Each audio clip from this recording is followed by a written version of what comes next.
بسم الله الرحمن الرحيم.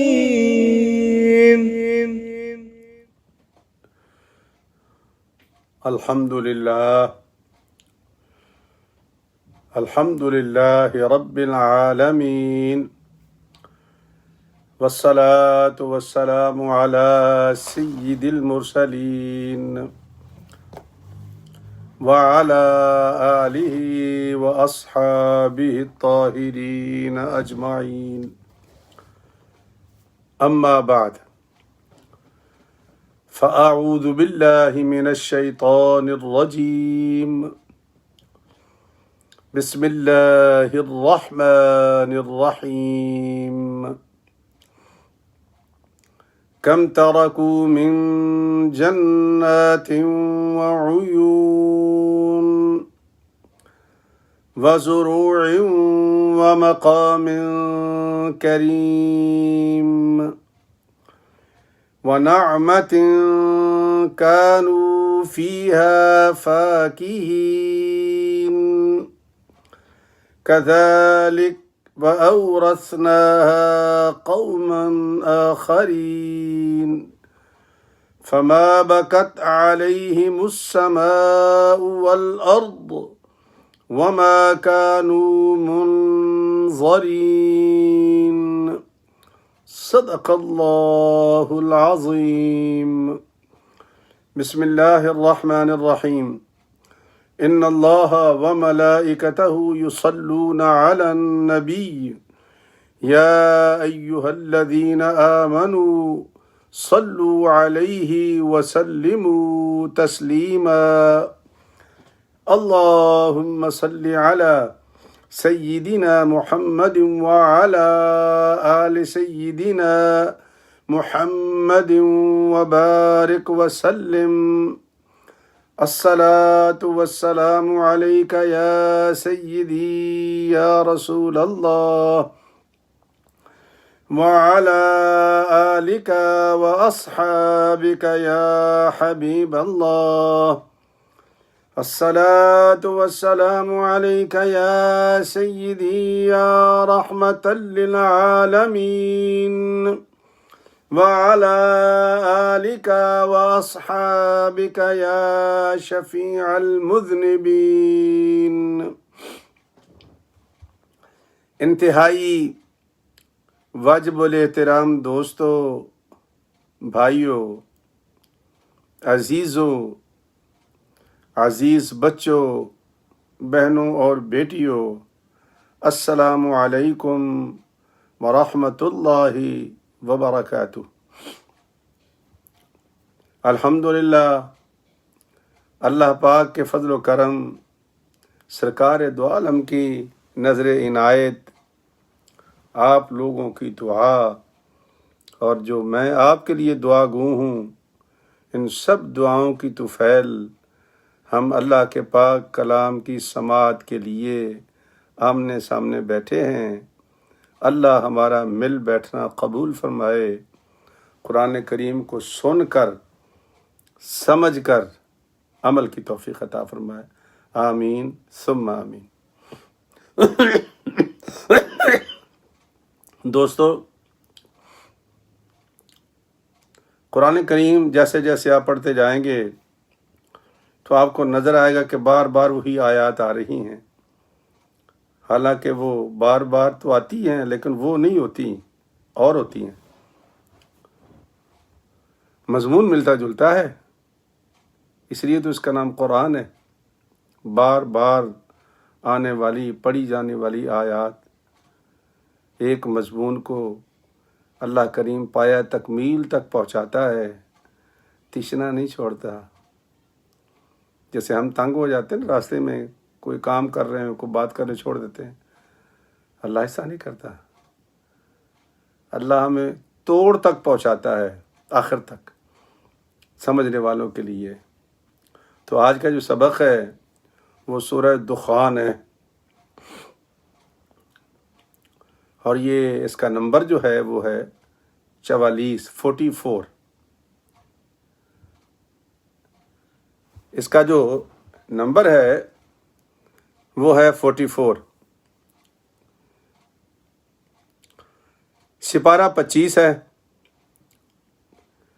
اور آیات 25، 26، 27، 28 اور 29، 5 آیات ہیں۔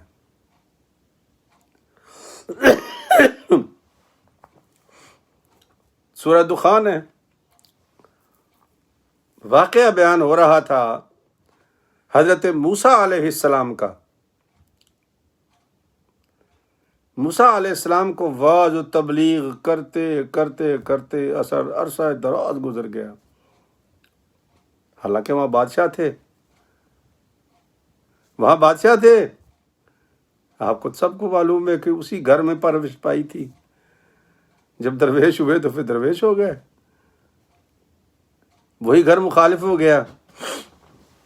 لیکن اللہ کا حکم سناتے سناتے جب عمر گزر گئی، معجزات بھی دکھائے، بجائے اس کے کہ وہ متاثر ہوتے، ظلم و ستم اور بڑھتا چلا گیا، ظلم و ستم اور بڑھتا چلا گیا۔ یہ ظالموں کا کام ہے۔ بالآخر کلیم خدا نے ہاتھ اٹھا دیے، کلیم خدا نے ہاتھ اٹھا دیے۔ ڈرنا چاہیے، اللہ کا کوئی پیغمبر جب ہاتھ اٹھا دیتا ہے پھر اللہ پاک ان ہاتھوں کی لاج ضرور رکھتا ہے، اور کبھی اپنے آپ کو ان کے ہاتھوں کے ساتھ شمار نہ کیا کرو۔ ہماری کون سنتا ہے بھائی، اللہ یہ کہ واقعی ہم مانگنے والے ہوں۔ اللہ کے نبی کے ہاتھ ہیں۔ تو کلیم خدا نے جب ہاتھ اٹھا دیے، کہا اللہ میں نے بھرپور کوشش کی، مگر یہ جرائم کے خوگر لوگ ہیں، ان کو سمجھ ہی نہیں آ رہی۔ اب تو جان اور تیرا کام جانے، میں ان تمام کو آپ کے سپرد کرتا ہوں۔ اللہ اکبر، اللہ اکبر۔ اللہ کا نبی جب اللہ پاک کی بارگاہ میں یہ عرض کر دے کہ مالک اب تو ہی ان سے نپٹ، اپنے ایمان سے بتاؤ ان کے پلے کچھ رہے گا؟ یہ بات سمجھانی ہے اور یہ بات سمجھنی ہے، ہماری کاریگری کام نہیں آئے گی۔ تو حکم ہو گیا، کیا موسیٰ چل ٹھیک ہے، ایسا کر کے راتوں رات اندھیرے میں میرے بندوں کو لے کے نکل جا سمندر کی طرف اور سمندر پار کر جا۔ اب حضرت موسیٰ علیہ السلام، بڑی تعداد تھی، مفسرین نے کچھ لکھا ہے، کچھ لکھا ہے، کچھ 6-7 لاکھ تو ہوں گے، تھوڑے لوگ نہیں تھے۔ جب وہ سمندر کنارے پہنچ گئے یا دریا کنارے پہنچ گئے، اب وہ دریا یا سمندر جو بھی ہے، سمندری کہتے ہیں سب اس کو، اب اس کے سامنے اللہ کا نبی کھڑا ہے، 6 لاکھ بندے کھڑے ہیں۔ ایمان والو، کبھی کبھی سوچا کرو کہ اللہ جن کو نبی بناتا ہے پھر چن کے بناتا ہے، پھر کمی کوئی نہیں چھوڑتا ان میں۔ یہ ہم جیسے بدبخت لوگ ہیں جو نبی کا کلمہ پڑھ کے بھی نبی ہی میں کمیاں تلاش کرتے ہیں۔ انا للہ و انا الیہ راجعون۔ عرض کی مالک اتنے میرے پاس بندے ہیں، میرے سامنے سمندر ہے، تو حکم ہوا کہ موسیٰ یہ میں نے تجھے عصا کس لیے دیا تھا؟ ہے نا تیرے ہاتھ میں عصا، مار اس کو۔ حضرت موسیٰ علیہ السلام نے عصا سمندر کے پانی پہ مارا۔ یار ہماری بات تو کھوتا نہیں سنتا، جتنے مرضی ڈنڈے مار لیں، اور انہوں نے عصا مارا، سمندر پھٹ گیا۔ تو ہو گیا نا فرق نبی میں اور ہم میں، تو ہم نبی جیسے نہیں ہیں۔ یہ دماغ سے کیڑا نکال دو یار، اسے نکال دو، ہم نہیں ہیں، اللہ کا نبی ہوتا ہے. مارا ڈنڈا آسا مارا, سمندر پھٹ گیا. حکم ہوا کہ لے جاؤ. 6 لاکھ بندہ کو گزرنا آسان کام تھا, گزر گیا. فرعون کو پتہ چلا تو وہ بھی پیچھے بھاگا, اور جب اس کا آخری کونا حضرت موسیٰ علیہ السلام کی قوم بنی اسرائیل کا جب دریا سے پار ہو رہا تھا تو عین اس لمحے وہ سمندر کنارے پہنچ گیا. موسیٰ علیہ السلام کے دل میں خیال آیا, ڈنڈا اٹھایا. اب دیکھو نا, اللہ کی حکمتیں اللہ ہی جانتا ہے نا. اور دل میں خیال آیا کہ جس طرح مجھے حکم ربی ہوا تھا ڈنڈا مار کے راستہ لے لو, میں ڈنڈا مار کے برابر کر دیتا ہوں تاکہ فرعون میرے پیچھے نہ آ سکے. فوراً حکم آ گیا اللہ کا. کلیم خدا تھے نا, واسطہ کوئی نہیں تھا. کہا موسیٰ اب تو اس کو میرے اوپر چھوڑ دے, اپنی دعا یاد کر. کیا کہا تھا تو نے کہ یا اللہ تو نپٹ, تو اب بھی تو نپٹنے کا وقت آیا میرا. اب تو لے کے اپنی قوم کو آگے چل, اب میں جانوں اور میرا کام جانوں, دیکھنا میں کسے نپٹتا ہوں ان سے.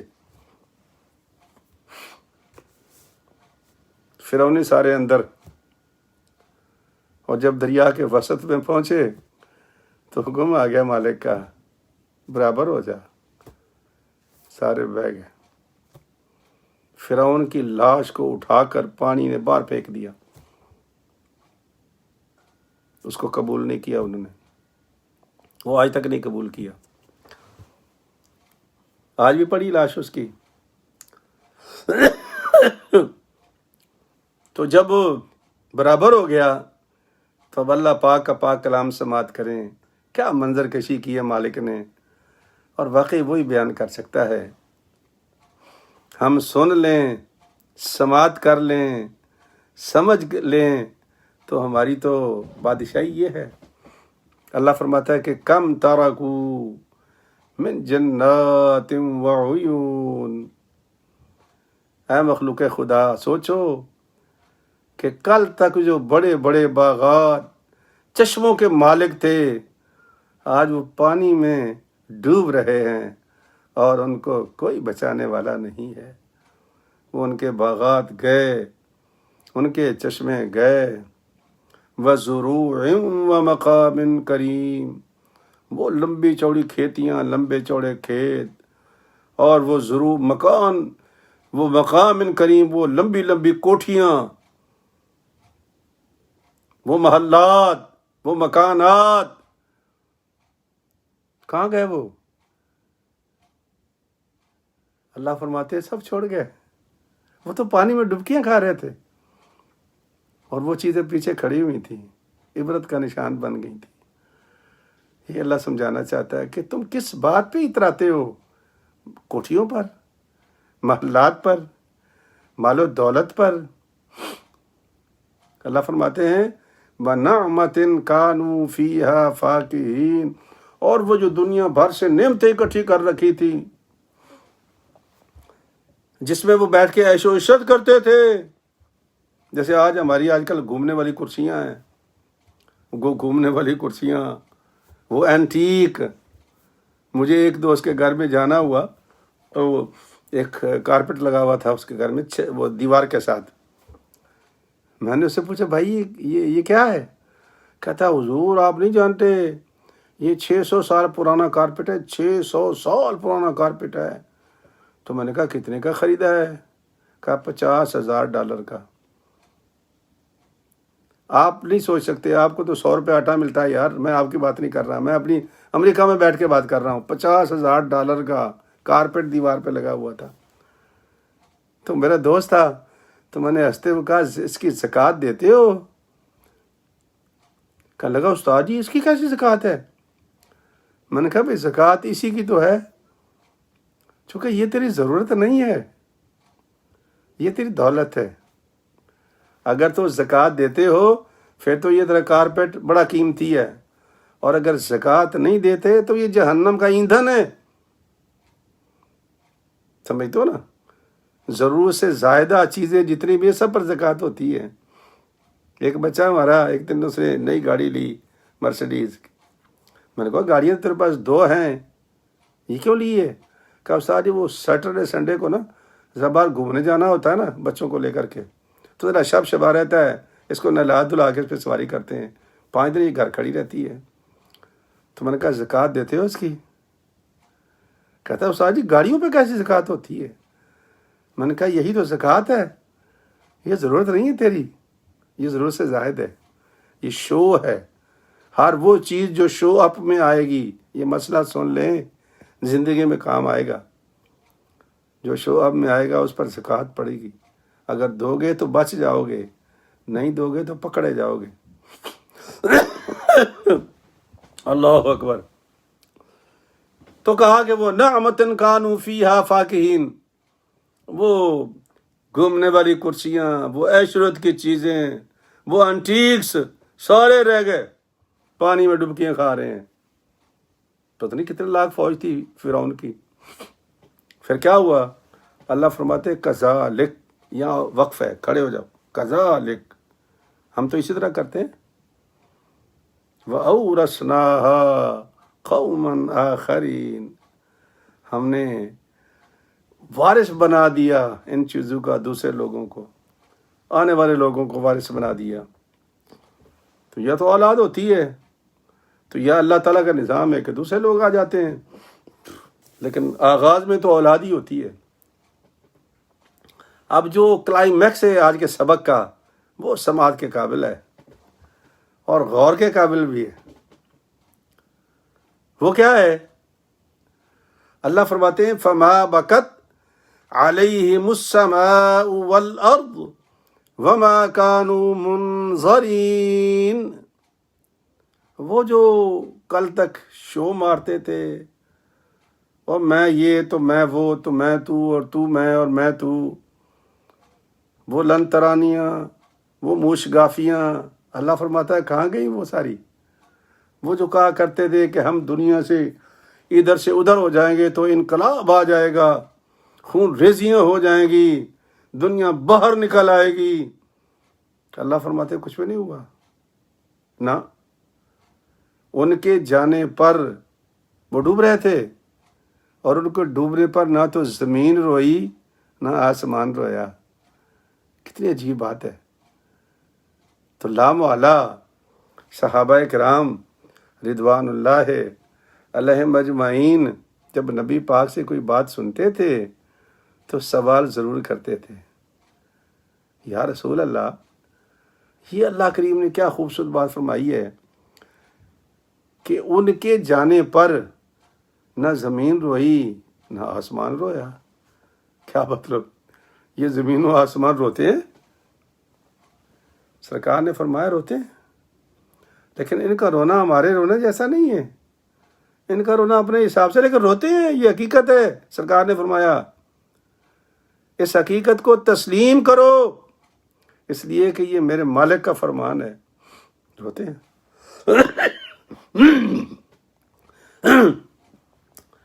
نہ زمین روئی نہ آسمان رویا۔ حضرت عبداللہ ابن عباس رضی اللہ تعالی انہوں نے جب سرکار سے پوچھا تو سرکار نے کیا ارشاد فرمایا کہ عبداللہ، جو مسلمان زمین پہ سجدہ کرتا ہے نا، اپنی جہاں بھی اس کی سجدہ گاہ ہے، نماز پڑھنے کی جگہ ہے، تو اس کا منہ نیچے زمین کی طرف ہوتا ہے، اور وہ کہتا ہے سبحان ربی الاعلی، سبحان ربی الاعلی، سبحان ربی الاعلی۔ تم تو نہیں سن رہے ہوتے، نہ کوئی اور سن رہا ہوتا ہے، کون سنتی ہے؟ عرض کی یا رسول اللہ، زمین سنتی ہے۔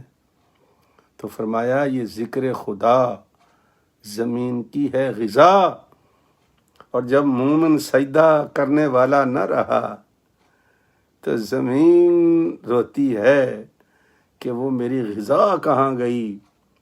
بلکہ صحابہ فرماتے ہیں کہ جب ہمارے پیٹ میں روٹی نہ ہو تو پیٹ آواز دیتا ہے، تو فرمایا وہ تو ذکر خدا لیتی ہے، وہ تو بدرجہ اولا آوازیں دے گی۔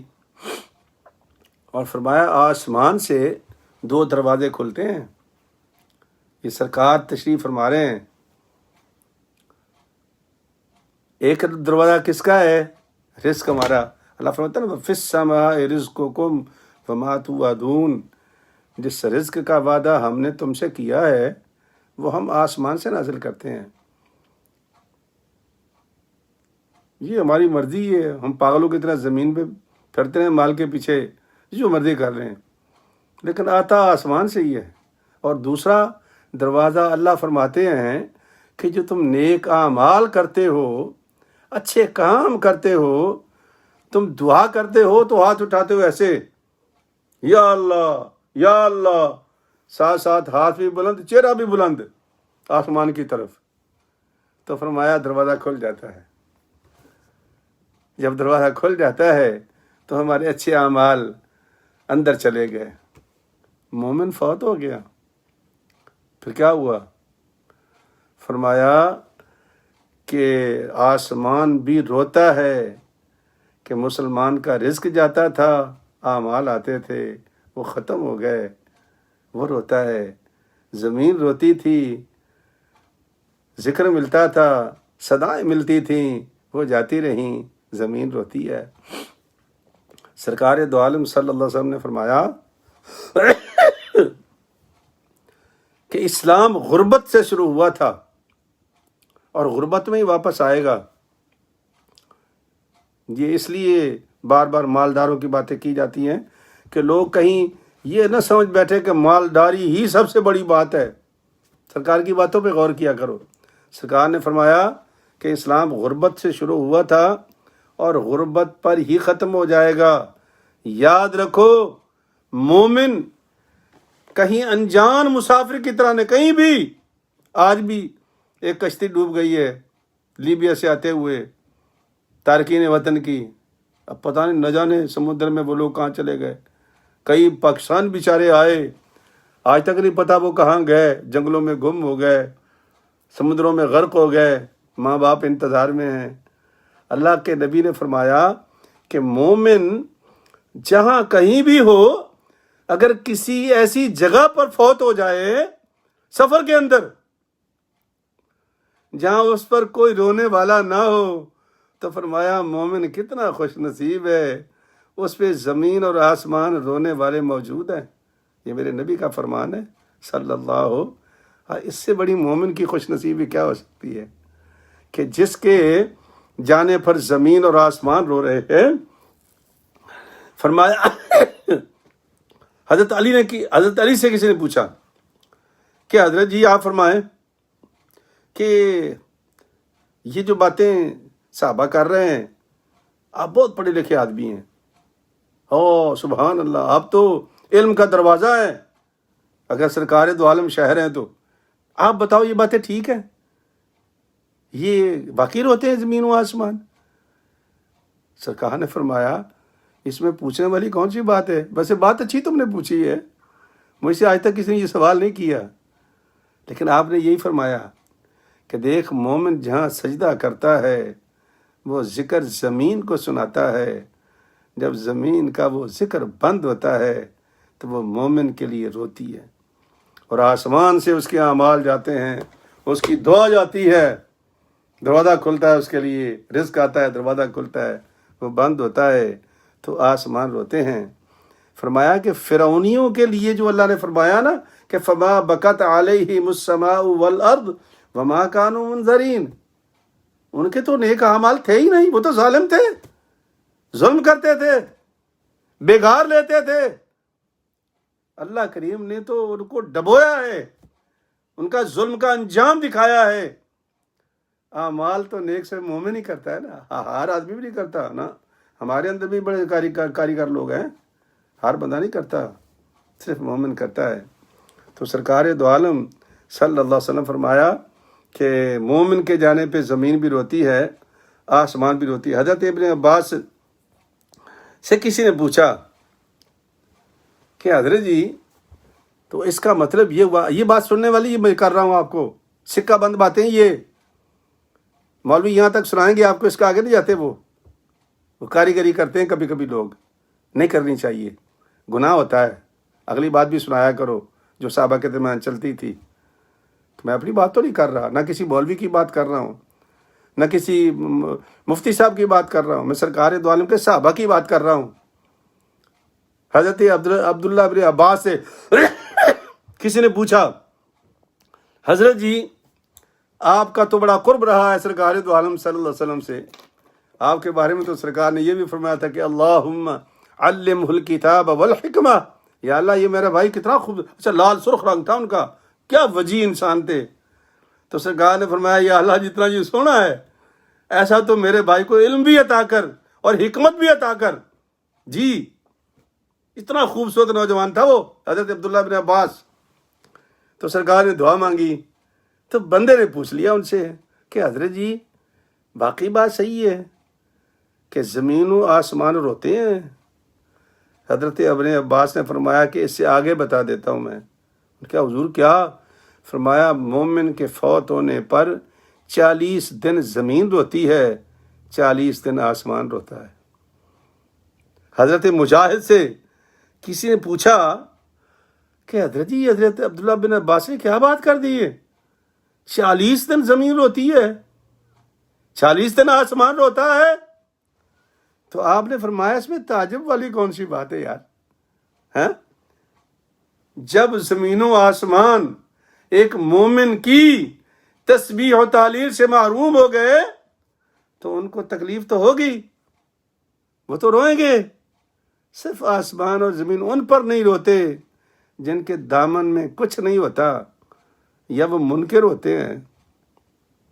اچھا میں اکثر ہنسا کرتا ہوں جب یہ صحابہ کی باتیں بتاتا ہوں نا، کئی محفلوں میں ہوا میرے ساتھ ایسا، چونکہ مولوی اس سے آگے جاتے نہیں ہیں نا 40 دن والے بات پر، چونکہ پھر وہ اگر کریں گے تو لوگ کہو گے لو جی 40واں ثابت ہو گیا. او بھائی تم کرو نہ کرو تمہارا اس سے کیا تعلق ہے؟ لیکن قرآن اور صحابہ کرام کو بدل نہیں سکتے. جو ان کا عقیدہ تھا ان کا عقیدہ کہ مومن کے فوت ہونے پر 40 دن زمین روتی ہے، 40 دن آسمان روتا ہے. اور ہم کتنے کاریگر لوگ ہیں اور ہمارے مولوی کتنے کاریگر لوگ ہیں کیا، جن کو مکان ملتا ہے، جن کو گاڑیاں ملتی ہیں، جن کو بینک بیلنس ملتا ہے، وہ تو خالی ذکر لیتے ہیں نا تو 40 دن روتے ہیں. اور جن کو یہ دنیا کا سب کچھ مل رہا ہے اس کے پاس ایک بڑا خوبصورت جملہ میں نے ایک سے پوچھا تھا، یہ میں سچی باتیں بتا رہا ہوں، مجھے قرآن پڑھاتے ہوئے کوئی جھوٹ بولنے کی ضرورت نہیں ہے. میں نے پوچھا تھا ایک آدمی سے کہ یار تم بینک بیلنس کے بھی مالک، گاڑی کے بھی مالک، ہر شے کے مالک ہو، اور میں نے کہا کہ تو اپنے والد کا 40 دن کم از کم بیٹھ کے قرآن ہی پڑھ لو. تو کہنے لگا کہ میرے مولوی صاحب نے کہا کہ 40واں منع ہے. اللہ اکبر اللہ اکبر. میں نے کہا بھائی تیرے سے تو پھر زمین آسمان اچھے ہیں جو خالی ذکر لے کر 40واں کر رہے ہیں، اور تو سب کچھ لے کر ان کاریگروں کے پیچھے لگ کر تو اپنے والد کے روح کو 40 دن قرآن پڑھنے سے منع کر رہا ہے جس کے لیے تو سب کچھ لے چکا ہے. تو میرے بھائی سمجھنے کی ضرورت ہے. تفسیر ابن کثیر اٹھا لیں، یہ تو ہر گھر میں ہر مسجد میں موجود ہے یہ باتیں جو میں کر رہا ہوں. تفسیر بدری اٹھا لیں، تفسیر معارف القرآن اٹھا لیں، آپ کو ہر تفسیر میں ملے گا. لیکن کس میں؟ جو صاحب علم اور صوفی ہے، جو دین کی بات کو صحیح پھیلاتا ہے. جو آج کل کے جو لوگ ہیں نا وہ تو جان چھڑاتے ہیں، موٹی موٹی تفسیر کر کے آگے چلو بھائی. آج بھی میں نے ایک لیکچر سنا، میں نے آپ کے آنے سے پہلے ایک لیکچر سنا بڑے نامور بندے کا، تو وہ بھی آخر میں کیا کہتا کہ جی یہاں تک تو بات ثابت ہے کہ زمین آسمان روتے ہیں لیکن اس سے آگے کچھ نہیں ہے. تو دل تو چاہا کہ کتاب اٹھا کے اس کے گھر بھیج دوں، تفسیر ابن کثیر یار پڑھ لیا کرو صحابہ کی باتیں کہ صحابہ کا آپس میں کیا چلتا تھا. اللہ کے بندو ان کاریگروں سے بچو، قرآن کو خود سیکھو. تفسیر ابن کثیر آپ کے گھر میں ہے، تفسیر مزری بھی مل جاتی ہے آپ کو. یہ اس وقت کی مشہور کتابیں ہیں جو آپ کو بتا رہا ہوں، ان کو پڑھ کے دیکھو تو اللہ تبارک و تعالیٰ آپ کے دل بھی کھول دے گا اور قرآن بھی سمجھ آنا شروع ہو جائے گا. تو دوستو اگر موقع ملے تو 40 دن نہیں، اپنے والدین کو روز یاد کرو. اللہ جانتا ہے کہ تہجد کی نماز کے بعد جو میں وظیفہ پڑھتا ہوں سب سے پہلے میں اپنے والدین کے لیے دعا کرتا ہوں. والدین کے لیے دعا کرتا ہوں. میں نے کبھی ناغہ نہیں کیا. میں 40 دن کا انتظار نہیں کرتا. زندگی کا حصہ بنا لیا ہے کہ یہ میں نے فجر کی نماز سے پہلے ہر حال میں اپنے والدین کے لیے دعا کرنی ہے. اور اگر آپ بھی شروع کر دیں ماں باپ کے لیے تو پھر 40 دن والا قصہ ہی ختم ہو جائے. اور اگر نہیں کرنا تو کم از کم پھر 40 دن تو دعا کرا لو یار. یہ تو قرآن پاک سے ثابت ہے, یہ تو صحابہ کرام کا عقیدہ تھا. تو اللہ تبارک و تعالیٰ بھی ہمیں یہ چھوٹی چھوٹی باتیں دین کی سمجھنے کی توفیق عطا فرمائے اور صحیح معنوں میں سمجھنے کی توفیق عطا فرمائے. اور ان کاریگر لوگوں سے ہمیں اللہ بچائے. یہ کاریگر لوگ, آپ کو میں کیا بتاؤں کہ یہ کاریگری کیا ہوتی ہے. انشاءاللہ وقت ملے گا تو آہستہ آہستہ میں بتاتا رہوں گا. میری ایک پوتی 2 دن سے وینٹیلیٹر پر ہے. اس کا نام حریم رضوان مفتی ہے. چھوٹی بچی ہے 4 سال کی. تو اس کے لیے بڑی دعا کی ضرورت ہے. بہت پریشان ہے, باپ بھی پریشان ہے, ماں بھی پریشان ہے. تو حریم مفتی کے لیے آپ نے دعا کرنی ہے کہ اللہ پاک اس کو جلد صحت یاب کر دے. وینٹیلیٹر پر ہے, وہ آکسیجن کم ہو جاتی ہے, بس وہ قابو نہیں آ رہی, سلسلہ ان کے قابو نہیں آ رہا. تو اس کے لیے میں کہتا ہوں کہ اگر آپ دعا فرما دیں گے تو اللہ تبارک اس بچی کی منزل آسان کر دے گا. اور میرا بھی کل جمعہ ہے تو کل 1 بجے بیان شروع ہوگا انشاءاللہ اور 1:45 بجے تک ہوگا. پہلے 1:15 سے 2 بجے تک, اب 1 بجے سے 1:45 بجے تک ہوگا. اور پاکستان میں 11 بجے سے 11:15 بجے تک ہوگا انشاءاللہ. ہفتے کو میں آپ سے ملاقات ہوگی. اس کے بعد پھر آپ کو میں اگلا پروگرام بتاؤں گا. آمین. السلام علیکم ورحمۃ اللہ وبرکاتہ.